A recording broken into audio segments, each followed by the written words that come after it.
नमस्कार, आप देख रहे हैं ऑल न्यूज़ नंबर 1। और आज दिल्ली के मुख्यमंत्री अरविंद केजरीवाल और आम आदमी पार्टी के अध्यक्ष की गिरफ्तारी को लेकर के पूरे बिहार में आक्रोश है। विकास कुमार ज्योति ने क्या कहा, एक रिपोर्ट। आज की प्रेस वार्ता का उद्देश्य, पहले तो आज बिहार दिवस की संपूर्ण बिहार वासियों को हार्दिक बधाई। आज का प्रेस वार्ता जो हम लोग बुलाए हैं, दिल्ली के मुख्यमंत्री अरविंद केजरीवाल जी के गिरफ्तारी के विरोध में हम लोग अपना जिस तरह से ईडी का दुरुपयोग कर करके गिरफ्तारी किया जा रहा है, जिस तरह से कोर्ट को नज़रअंदाज किया जा रहा है, उसके विरोध में हम लोगों ने अपना पक्ष रखने के लिए प्रेस वार्ता का आयोजन किया है। बात क्या है कि जनता को ठगते ठगते, अब जिसे बोले थे कि आम आदमी को चप्पल वाले को हवाई चप्पल वाले को हवाई जहाज चढ़ाएंगे, आपने हवाई चप्पल तक उतरवा लिया। क्या किया? बिहार वाले को बोले थे 100 करोड़ दूं कि 25 करोड़ दूं कि 125 करोड़ दूं, क्या किया आपने? ये भी तो बात है कि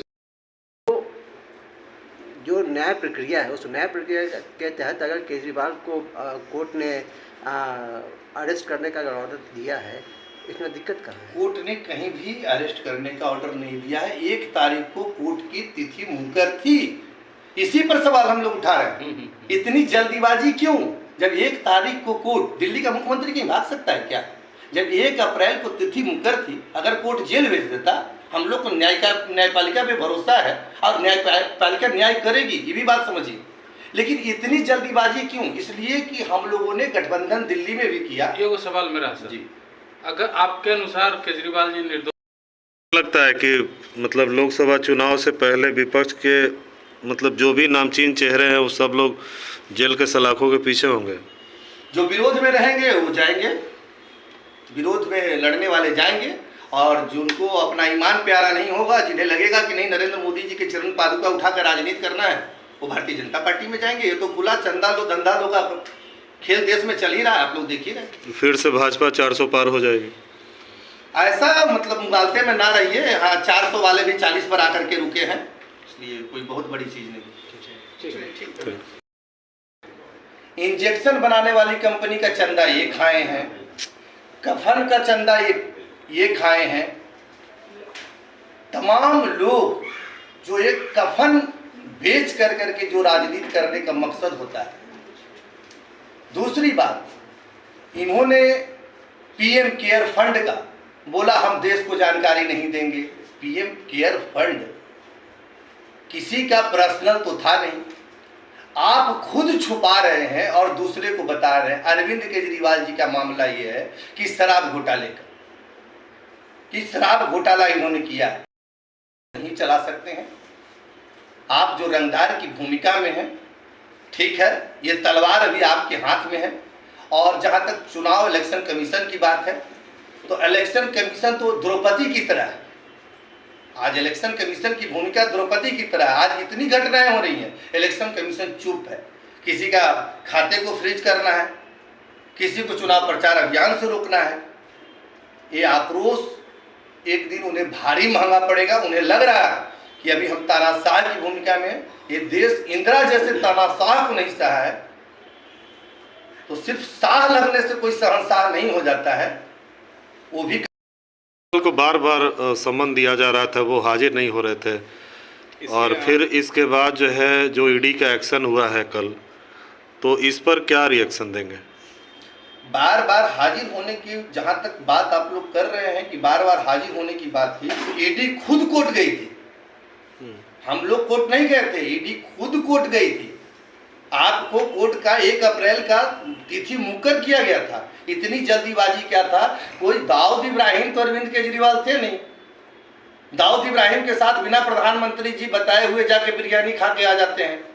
अरे वो दिल्ली का मुख्यमंत्री है भैया, प्रधानमंत्री के नाक के नीचे बैठा हुआ व्यक्ति है। अरे खुन्नस है कि एमसीडी में भी बैठ कर करके नाक हिला दे रहा है आपका। दिल्ली का चुनाव वो अकेले जीत जाता है। खुन्नस आपको ये है कि आपकी औकात वहां एक बैठ कर करके सामने एक छोटा आदमी बड़ा बनने की हिमाकत कैसे कर सकता है? मामला है कि आपका सहरसा में 1200 करोड़ रुपए का पुल फिर गिरा है। क्या बिहार में ईडी का कार्यालय नहीं है? क्या 1200 करोड़ रुपया वो गया कहाँ?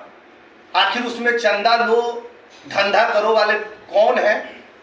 आखिर सृजन घोटाले के सूत्रधार बालिका होम्स जो शेल्टर होम कांड था उसके तोंद वाले मोछ वाले, नाम तो जानते ही होंगे, आज मिनिस्ट्री बन गए हैं राज्य सरकार में। सृजन घोटाले के मुखिया जो नीतीश कुमार है आज फिर से भाजपा में जाके मुख्यमंत्री बने। 70,000 करोड़ के जो घोटाले किए थे अजीत पवार, वो जाकर के भाजपा के वॉशिंग मशीन में धुल करके फिर उनके साथ है। तो भाई, और एक चौकीदार रंगदार की भूमिका में आप आ गए हैं, तो ये देश जो है ना, जनमत संग्रह का बिहार से ही आवाज उठी थी। दिनकर जी ने कहा था सिंहासन खाली करो ये जनता आती है। ईडी के पास पुख्ता सबूत है, तभी तो हाईकोर्ट ने गिरफ्तारी पर रोक नहीं लगाया।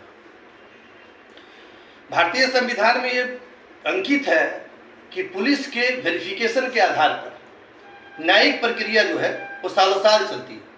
पुलिस जो रिपोर्ट करती है उस पर फर्स्ट इंप्रेशन पे उस पर एक्शन होता है और तत्काल को जेल भेजा जाता है। आप पे भी अगर कोई आरोप लगेगा तो बात की बात है, कोर्ट गवाही के आधार पर और फैसला के आधार पर तय करेगी। कोर्ट ने ये नहीं कह दिया है कि ये सब व्यक्ति चोर है। आम आदमी और मुख्यमंत्री में फर्क होता है सर। बिल्कुल बिल्कुल, लेकिन जब आम तक आदमी का सबूत नहीं रहेगा तब तक कैसे हो जाएगा? बिल्कुल, मैं बता रहा हूँ। संजय राउत की प्रक्रिया को आप अगर ध्यान से देखेंगे पीछे, संजय राउत को भी गिरफ्तार ईडी ने किया था, आप लोग की जानकारी में हो। और उसमें सुप्रीम कोर्ट ने कहा था कि आप लोग गुंडे की भाषा, गुंडे की तरह काम कर रहे हैं। ईडी को किया था, सुप्रीम कोर्ट की टिप्पणी है, मेरा टिप्पणी नहीं है। चुनाव की घोषणा हो चुकी है, मतलब तिथि की घोषणा हो चुकी है, और जो भी एनडीए के अलावा जो विपक्ष में लोग हैं, चाहे वो जिस भी पद पर हों, क्या लगता है केंद्र सरकार का मतलब निशाना उनको एक एक करके जो है वो मतलब चुनाव से पहले जो है वो सॉर्ट आउट करना या क्या कुछ है? वो तो उनकी नजरे इनायत जो है वो सामने है। अगर शरद पवार के भतीजे जो थे अगर भाजपा में नहीं जाते तो आज भी ईडी के चलते वो जेल जाते। मधु कोड़ा आइकॉन, भ्रष्टाचार का आइकॉन, एक समय में मधु कोड़ा जी भ्रष्टाचार का आइकॉन थे, देश का आइकॉन थे। आज कहाँ है मधु कोड़ा जी की पत्नी? भारतीय जनता पार्टी की शोभा बढ़ा रहे हैं। वीरप्पन कुख्यात अपराधी, उसकी बेटी कहाँ है? भारतीय जनता पार्टी की शोभा बढ़ा रहे हैं। तो आज माफिया से लेकर करके एक स्मगलर तक, अब आश्चर्य होता है कि अगर दाऊद का बहन या भतीजी अगर जो दिल्ली में रह रहा है, जो मुंबई में रह रहा है, कल भारतीय जनता पार्टी का अगर वो सांसद का, आश्चर्य नहीं हो सकता है। अब भारतीय जनता पार्टी पर इस चीज़ पर आश्चर्य आप नहीं कर सकते। अब वही बचा है कि दाऊद का बहन और बेटी जो है वो भारतीय जनता पार्टी का सदस्यता लेना बाकी है। आगे की क्या रणनीति होगी आप लोगों की? तो ये तो अब न्यायिक प्रक्रिया में जो जुडिशियली फैसला आएगा उसका हम लोग इंतजार करेंगे, और जो सड़क से